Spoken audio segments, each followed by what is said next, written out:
Good Thursday afternoon, everybody, and thanks for joining us on KXAN Live. I'm Will Dupree coming to you from the KXAN Live studio. We're taking a live look outside from downtown Austin, looking there at Town Lake, and what a gorgeous day it is. A little chilly out there, but I'm very appreciative of the cooler temperatures here in December in Austin.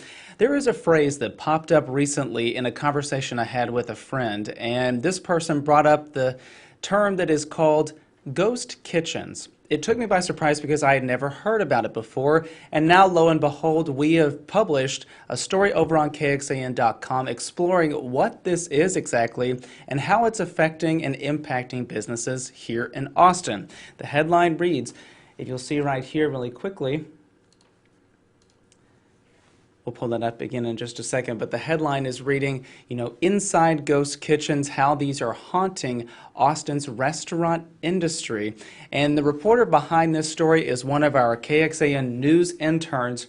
Her name is Cameron Greiser, and she is right here with us in our studio today for another chat. Cameron, thanks so much for being here. I'm so happy to be here, Will. We did mention there that this story is looking at this term called ghost kitchens. Let's first start off by defining what those are exactly. Yeah, I mean, the name is a bit spooky sounding, but I promise the concept isn't.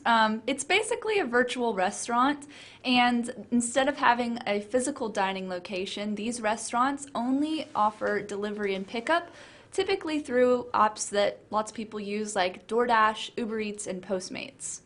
All right, and how did you come across this story? What got you interested into looking into this? I had a friend that does DoorDash, and he just told me about all these weird experiences he had trying to find the location of the restaurants that he was given on his app, and he would drive around and around and just couldn't find where he was supposed to be picking up food from. And it turns out that location was a ghost kitchen. And inside of that ghost kitchen, there was actually tons of other brands that he recognized on his app. And a lot of people may be, scrolling through their phones, looking for something to eat any given night. I know I'm guilty of doing that pretty often, unfortunately. But as we're looking at those options, some of them may not have physical addresses associated with them. So how can people identify some restaurant that's tied to a ghost kitchen or that kind of space? Well, that is one of the tricks with ghost kitchens. So there's basically two types. There's a kind that operates out of a commercial facility where they share a space with several other virtual vendors usually. And then there's also the kind that is a little trickier to find, which is when a pre-existing restaurant operates a ghost kitchen within their own store location. So a good example that's pretty popular in the news is Pasquale's Pizza and Wings, and this may sound like a local pizza place, but actually it operates out of Chuck E. Cheese locations. So that's just one example of one of those strange incidences of it might be hard to find where they come from. And what's also you're finding in your reporting is that sometimes these restaurants that are listed out there and you can order from have a space in a larger kind of warehouse setting or like a WeWork for restaurants in terms of commercial kitchen space. Let's take a look at some of the examples, and I think that people may recognize the one we're showing right here. This is Ghostline Kitchen. This is very close to the Austin Bergstrom International Airport. I have passed by this many times, didn't even really think much about what this was. So tell us how these work, Cameron. Yeah, so basically the way these kinds of kitchens work is there's a large space where private and shared kitchens are rented out to different virtual vendors, and there's might be like a pickup location or a conveyor belt where the delivery driver comes and picks up your order. This particular location, Ghostline, actually I got a chance to go inside and speak to the CEO and founder, Shalu Barth, and she's actually a former restaurant herself, and she was able to tell me a little bit about what makes the concept so appealing. One big hurdle for any restaurant starting a brick and mortar is the amount of capital required and the timeline risk. We are able to get businesses operational in as little as a week. You can join us for basically a pay-as-you-go plan to rent by the shift or book by the shift. It's not uncommon to have to invest $500,000 to $1 million in opening up a restaurant. And in our facility, I mean, really, you're primarily looking at what equipment you're bringing in. So that can be feasibly done with $10,000 to $15,000. Right, so I have some. Online ordering is not going away. It was very prevalent before the pandemic. The comfort of getting food delivered to your home hot and fresh and having interesting options it has staying power. And Karen, she was mentioning there that people can get set up in a ghost kitchen fairly quickly. That's right. Yeah, what makes this so appealing for small businesses is not just the minimization of those upfront investment costs, but also labor costs are significantly reduced with the ghost kitchen concept. And I was actually able to speak to a couple of small businesses, one of which operates within Ghostline Kitchens called Bakery Cloud 9, and they have found a lot of success. They're trying to eventually open up their own brick and mortar location, and Ghostline has been a great way for them to build brand awareness and a customer base. You featured in your stories some really success stories, essentially, for some local restaurants that have opened and operated kind of in this ghost kitchen format. What other ones should you highlight and talk about now? Well, there's also Everybody Eats. Now, this is a ghost kitchen that operates within Cloud Kitchens, which is another very famous national ghost kitchen concept founded by the former Uber CEO. And basically, the owner, Steve Laganas, he was able to tell me a lot about how this was a very big struggle for him to find how he was going to start a restaurant business without that much money to begin with.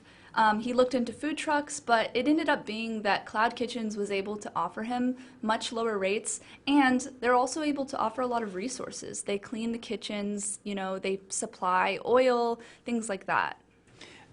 Definitely some of the benefits there to operate in this way, but is there any pushback to these kinds of businesses operating here in Austin? Well, as I mentioned earlier, one of the big problems with ghost kitchens, you could say, is transparency. So on your delivery app, you might see the virtual brand name, but you might not see the facility name. This can be an issue just because people want to know where their food comes from. Another issue with that comes in with health regulations. Across the country, there have been a lot of lawmakers trying to figure out how to regulate ghost kitchens. They do have the same health codes as regular restaurants, but the issue comes when you have a pre-existing restaurant that has a ghost kitchen within it. Usually, if you try to access those health inspection databases, you're not going to find the virtual brand listed since it already exists as a restaurant, if that makes sense. Yeah, so if Austin Public Health, you spoke with them about wanting to track maybe some of the health report card essentially for some of these restaurants, you really need to know that initial space that they occupy, the ghost kitchen business itself, to find out that information. Yes, in the case of a pre-existing restaurant. In a commercial facility, they actually are able to list both vendor and the facility. All right, so that is one other aspect of this that you've been tracking for this story. A really interesting read, and the headline right here, Inside the Ghost Kitchens Haunting Austin's Restaurant Industry. Such a fascinating topic there, Cameron. Before you go, I just want to reiterate to people who might be watching our live stream, they may have missed the very beginning of our conversation talking about what a ghost kitchen is exactly. Remind people what the definition of that is exactly. Yeah, a ghost kitchen is a virtual restaurant. It doesn't have a dining location, and it only does delivery and pickup, usually through third-party delivery apps. All right, so the next time you're looking through one of those delivery apps on your phone, you may run across one of these spaces that operates in a ghost kitchen. And Cameron, you mentioned that they operate kind of in two different varieties. Explain what those are again. Yeah, so there's pre-existing restaurants that might run their own ghost kitchens. This is the example I mentioned where Chuck E. Cheese can pose as a local brand called Pasquale's Pizza and Wings, and actually it's just pizza from Chuck E. Cheese. There's also other instances that's become really common in Austin, and that's the commercial kitchen facility model for ghost kitchens, and these are basically shared commissionary spaces where virtual brands operate alongside other virtual brands. Yeah, and if you take a look right here, again, we mentioned this one a few moments ago. If you're driving out to Austin Bergstrom International Airport, you may pass this one there in Southeast Austin. It's called Ghost Line Kitchen. There's another one up on Bernard Road called Kitchen United Mix. So some of these are operating around the community, and you may not have any idea, but hopefully now you do, and you can read more about it in Cameron's story. The headline again is Inside the Ghost Kitchens Haunting Austin's Restaurant Industry. It is available right now over on KXAN.com for you to read and enjoy. Cameron Greiser, one of our interns here at KXAN News, thank you again so much for joining us for yet another very interesting story. We appreciate it. Thank you for having me, Will. All right, everybody, you can read Cameron's story again over on KXAN.com as well as on the KXAN News mobile app, so please check it out whenever you can. Thanks again for watching, everybody. I'm Will Dupree in the KXAN Live studio. We'll see you back here at another time. Hope you all enjoy the rest of your day. Take care.